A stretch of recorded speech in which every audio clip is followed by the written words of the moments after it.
What it is, Danny X. I know I've done a bunch of these, but I'm gonna explain some of the motions I do and some of the logic behind it. Now, there's three different parts. Usually, I start off and I just got to be focused and in the zone, and so I just jump right into it. But I'm gonna explain some of the stuff I do. And my background is Jeet Kune Do, Sifu Dwayne Keller, that lives in Florida. You can find him on YouTube. It's under his wife's name, Maria Keller. But he has 8 different black belts, all from top black belt students of Bruce Lee. He never got to meet Bruce Lee, but he spent his whole life dedicated to learning the Jeet Kune Do. Now, I also have had a big 52 block influence over the last few years, and also in doing the 52 block, you see a lot of the Wing Chun in there. Especially, so I like to mix what I know together. I just call what I do Dane Fu. It's the way of Dane. I'm just doing it my way, motherfucker. It's Dane Fu. So anyway, right here, okay? It's not elbows flapped out. You never bring your elbows out unless you're moving intentionally, okay? Now, people talk about stances, and all this is martial. It's martial, but it's all martial minded, meaning, all of it has the purpose behind it of defending yourself. So you never bring your elbows out unless you're doing something with them. Otherwise, if you're not doing something with your elbows, but explicitly and specifically, it sticks to the side. We can move up and down a little bit. But this right here, people talk about stance. There is no one stance that you can take. There is no one stance that you can take to cover all things at all times. It's just not possible. So I like to have a flowing stance, a movement.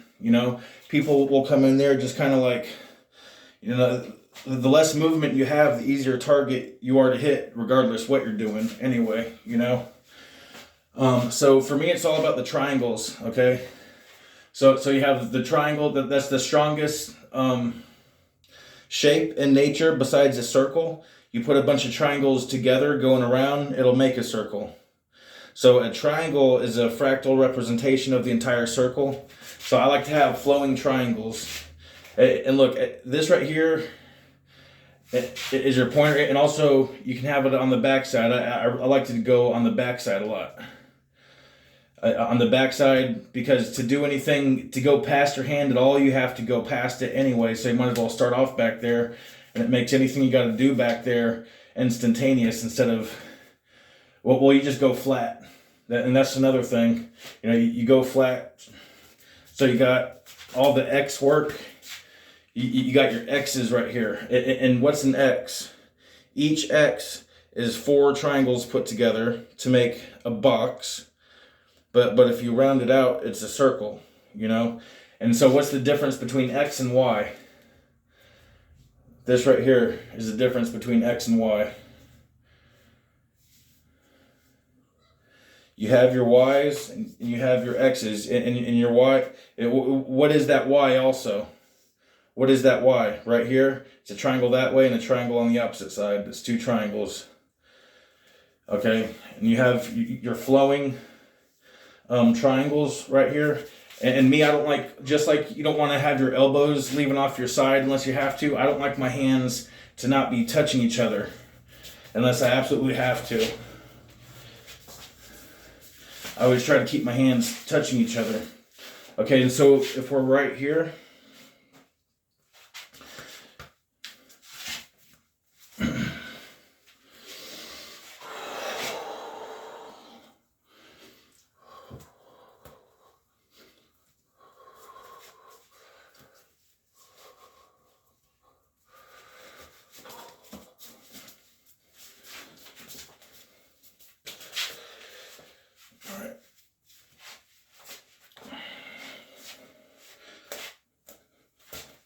okay, so you have right here, right?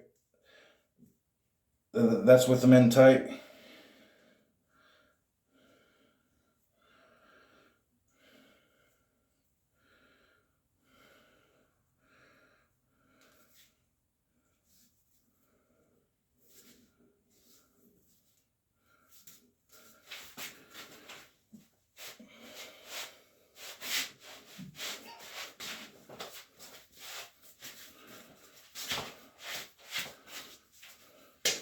Okay, so right here on the triangle, you go down, they call this skull and crossbones and 52. Okay, so you got these, this right here is a good basic motion, doing forwards and backwards. So people say, what about up here? But we're not up there yet. But if you would go right here to there, you would go right there to there, right there to there. Because, like I said, there's nothing you can do. There's no one stance that covers everything at the same time. So it has to be a flowing guard. Just most people flow from, your standard. It's hard for me to even throw like a fucking. I've been throwing them on these water wheels for so long, it's hard for me to throw these fucking traditional boxing punches anymore, to be honest.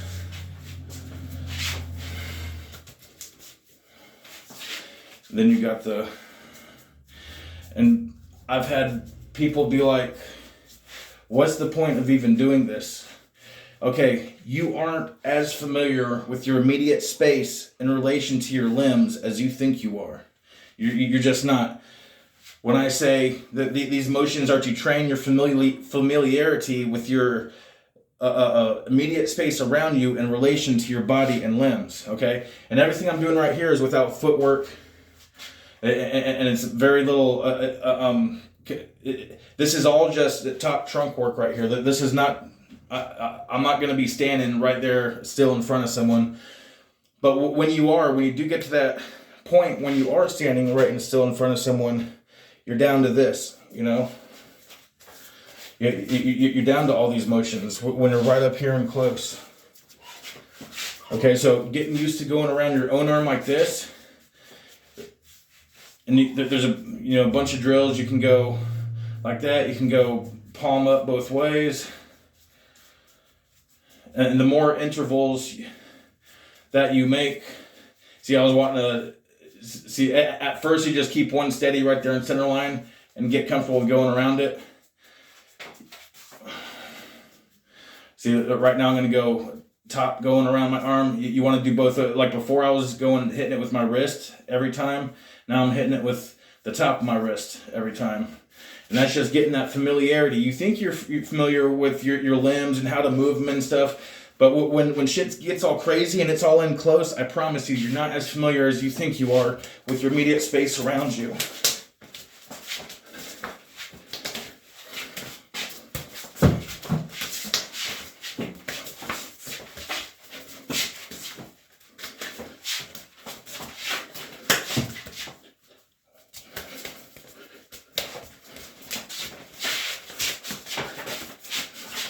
I promise you, you're not as familiar as you think you are with the space around you.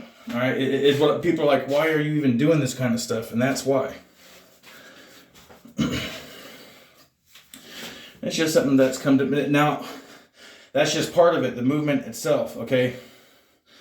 Then you have the frequency of every moment. Like you vibrate. And you just get a vibration, a very slight vibration going. There's actually machines these days that you can get that will tell you your exact frequency of vibration. And each hand, can read each hand because I can tell that my left is faster than my right. But anyway, and you always want to be tucking that thumb too. I always want to be tucking that thumb. And you will get that thumb cut, okay? And it's just going to happen when you first start. But every time it does, and even before you catch it, if you notice it drifting off, doing stuff, reel it back in and glue that shit right here to this knuckle from the side. Okay? And this is kind of like a relaxed bear claw stance, kind of. It's not fucking meh. It can be, it's right there, but it's like a relaxed bear claw. Okay, and if you checked it out, that's just a cup grip. Okay, that's a cup grip. That allows you to grab also, but your thumb isn't involved in that grab, just like in grappling, just like in jiu-jitsu. You don't ever have your thumb involved in the grab in jiu-jitsu. So that way, if you reach past, you can just open up just a cunt hair and cup it and pull back in. But Joe Louis, which is one of my Sifu's teachers, I'll name a few of them. It's the Danny something. It's a black dude.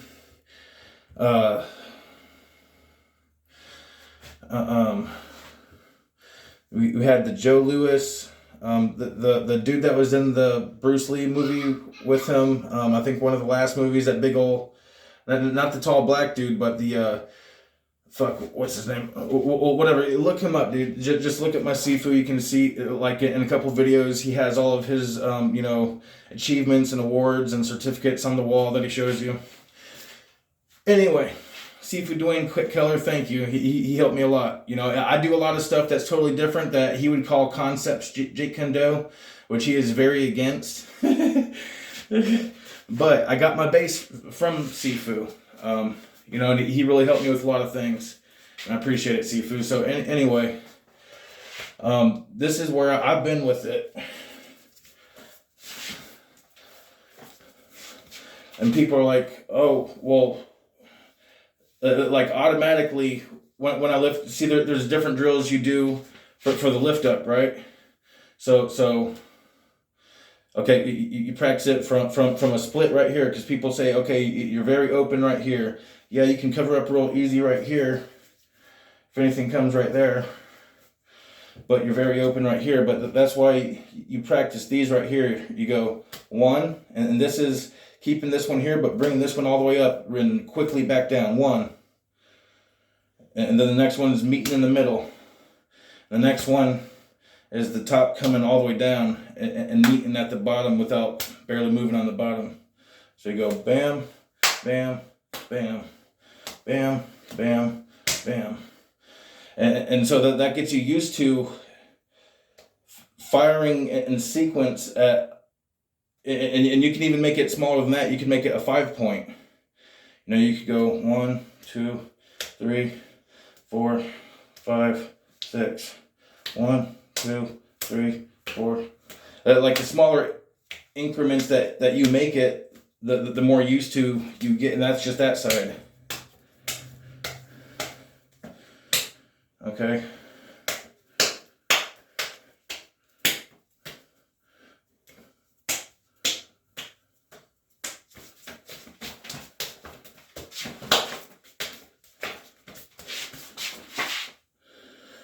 Okay, and I guess this right here would be a real tight version of this, if you come in. And I like to just barely cut my hands just a little bit. That way you can roll them right around real easily.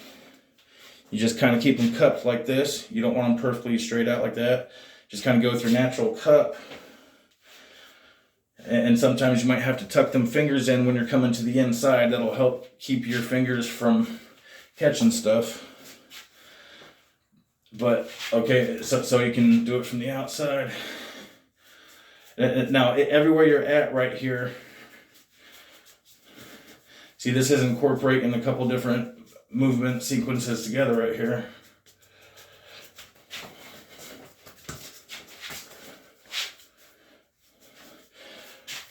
So then you also have, so the water wheels, right? So right here you have your straight on water wheel.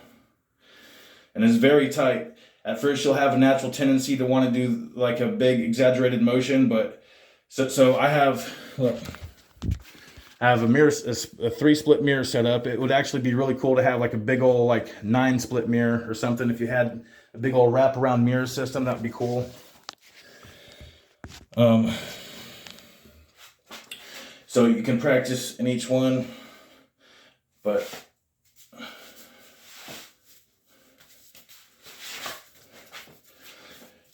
I mean, I've done more looking at the camera and trying to explain a little bit of what I'm doing instead of just working it. This right here.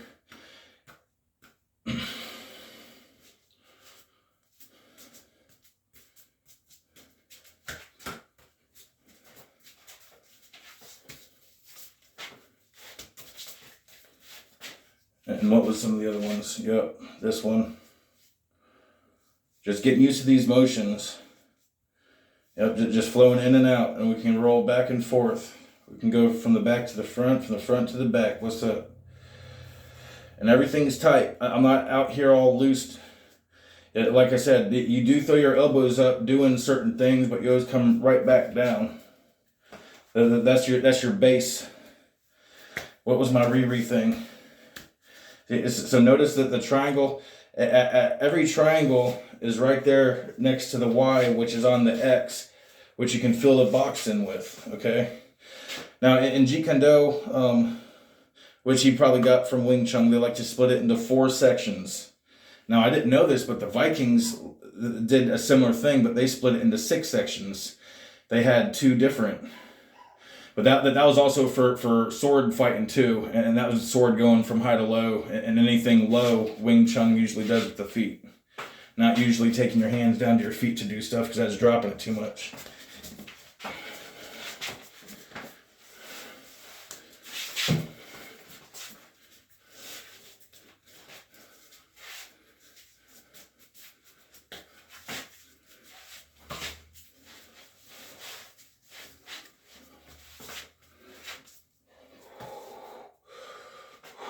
And then I do get spiritual with it, because there's levels to it.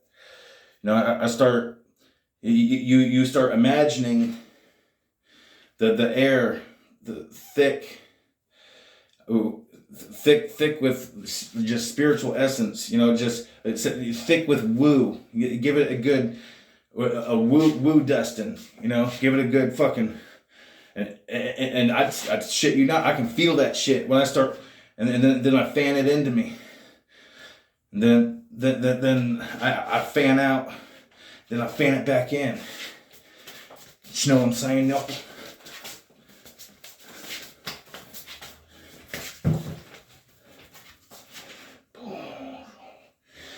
And I like this little Jewish sheckling thing. Now, I was doing shit like this way before I knew that the Jews did it. I just kind of did it in my thing, and I just feel it, and it's just there, you know. And you can go with the steady rhythm, but just like the half white boy I have in me just wants to fuck that rhythm up. You know what I'm saying? Just wants to fuck it up. Now you gotta.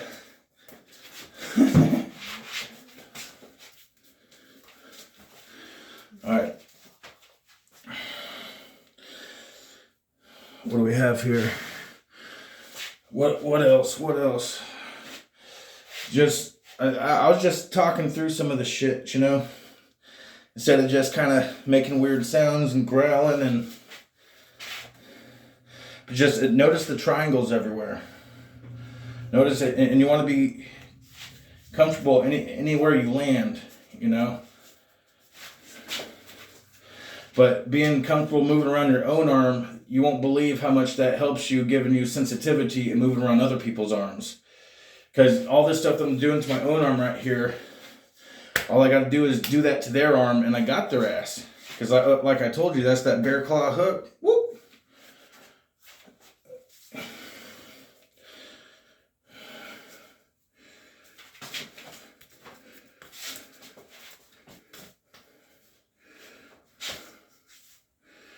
So when I'm doing this water wheel, I'm always touching, and right there is that X to a Y, and you always have your box right in there.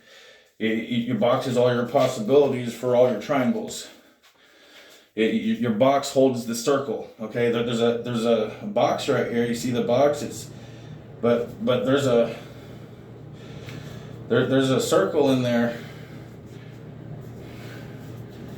There's a circle in there if you look close enough. That's just full of triangles, man. What's the strongest shape that they use in building is a triangle. Look at a crane. A crane arm comes out. There's nothing but triangles all the way down it. And everything is hollow. Everything is built on emptiness. Ask the 99 point fucking whatever % of an atom that is hollow and empty. Or massless, anyway. It's massless. But see, I don't believe in true emptiness. There's the something, see, everything did come from nothing. People are like, how can that possibly be? Nothing is nothing. No, nothing is just another word for infinite latent potentiality. Nothing was never, and there is no nothing that isn't full of something. And all of something is conversely full of nothing.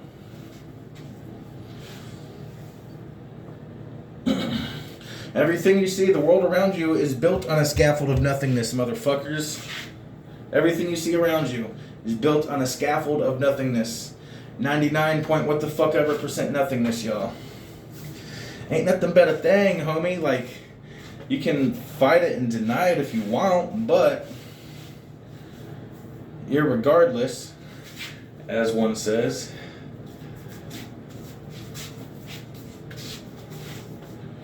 oh yeah, ceasefire. Quit killing each other over there in the Middle East. We're all brothers. Followers of Abraham. Blood cult of sin worshippers. Prove me wrong. Let's cease firing, y'all. We're all brothers. See, okay, what makes the theology of Abraham broken is that it incessantly attempts to interject division into that which is united. The creation. The creation is united, not divided. There is one kingdom, not two. There is one kingdom. The only kingdom, the all kingdom. That is, see, darkness created the light. Darkness loves the light that it created. Yes. And I say stuff like that, and then people will come at me with their dark phobic shit, like, you're satanic. Okay, I don't believe in Satan. I don't believe in Satan. Not the Christian version of Satan. I believe in energetic anomalies. I believe there's freaky shit out there. I don't believe in the Christian perception of the Satan character or the hell place. And you know who else doesn't? The people who they tried to steal the religion from, the Jews. The Jews don't believe that shit either. And the Christian version of Satan and hell. The Jewish version of Satan is a loyal angel to God that is testing people, not a quasi-God with a whole other kingdom of darkness. God owns all things. There is only one kingdom. There is nothing within creation that is separate from the one true creator. And that, if the one true creator is a perfect creator, and then thus all of creation is perfect. Now people will come at me and be like, okay, well dang, look at all these bad things. How can you call that perfect? Nah, nah, nah. It's like, bad things ain't got nothing to do with perfect. The way I know, the way a lot of people define it is the most pleasant and optimal version of things. And a perfect creation is perfect. Everything in it is inherently perfect if the one true creator is perfect. And then followers of Abraham, they like to incessantly interject division into that which is united, with constructs such as sin, with constructs such as evil. I don't believe in evil. I don't believe in sin. There is no sin. There is no evil. There is bad. And you motherfuckers like, oh, I got you. You said bad. That's just another word for evil and sin. No, actually, it's not. Bad is an inevitable experience by any self-aware, sentient singularity who needs certain conditions to live. You get those conditions where you can thrive and to live that will be subjectively, relatively, to that consciousness, inherently good. Anything which challenges those situations and circumstances will be perceived as bad. So when you go trying to juxtapose your religious perception of evil, see, that's a separate thing, onto that bad, and say, oh, it's the same thing. No, that's your religion trying to make it the same thing, which it works if people accept it, but you can also not accept that perception. I don't. I don't. No, the actual one true creator called on me to defy the broken theology of Abraham. And here I am. I am defying the broken theology of Abraham. Not just simply to defy, but because it is inaccurate. It is inaccurate. That they have been using the perception of the one true creator in order to manipulate their fellow man, and instead of trying to enlighten and truly help their fellow man. And you can see that by the world around us.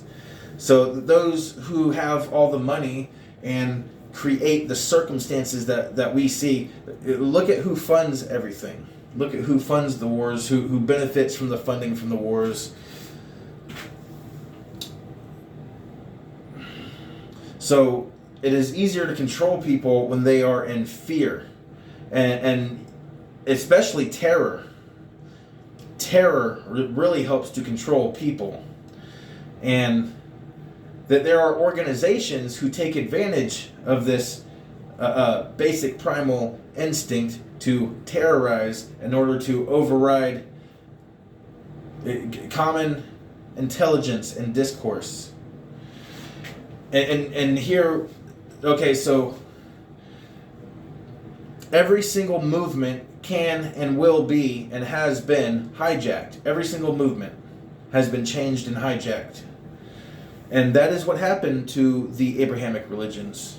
I do believe that they do have strong elements of truth within them, but that does not mean everything that they espouse in their books is true, as far as I'm concerned.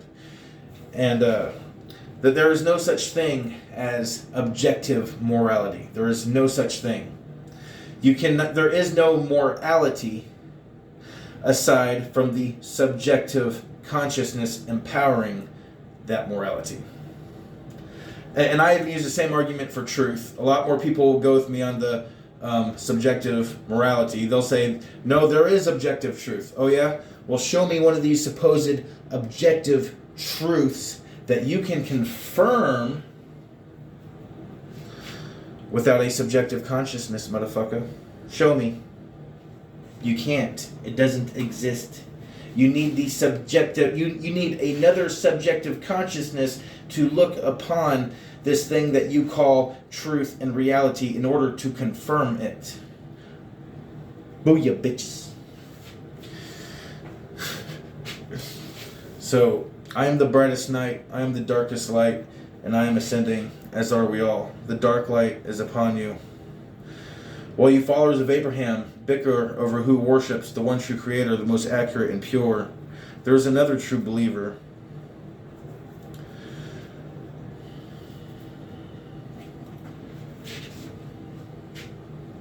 Who is not bound by your dogmas and scriptures. True divine revelation can only come from one's divine sovereignty. And our divine sovereignty is our inseparable connection to the one true creator. Since that connection is inseparable, hell is impossible. Only if that the connection from the creator to the creation can be truly severed. My phone's about to die. Thanks for rolling with the dark light. Y'all stay sexy, motherfuckers.